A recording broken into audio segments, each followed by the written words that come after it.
ভাই আমি আদি গোড়া।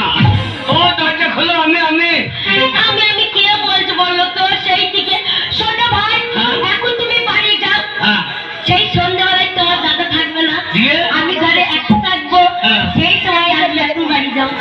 দিয়ে সে ধূপকাঠি ছাড়ো করে জ্বালিয়ে দেবো। কি পড়াই দিল না রে, এরা যে জল ছাড়িয়ে দিতে।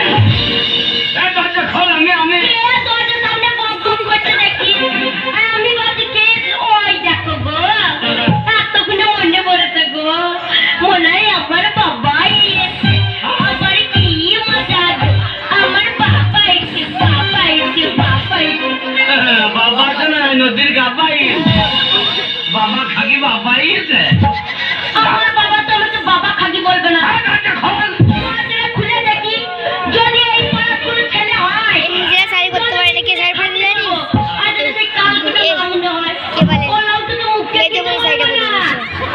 দরজাটা খুলবো, চাপান করে ধরবো, ঘরে ভরবো, চিৎ করে ফেলবো। তার বুকে আমি 10 কেজি কলাই ঘুরিয়ে ভাঙবো। তবে আমার নাম হরিদাসী। ওর নাম হরিদাসী, আমার নাম কালো খাসি।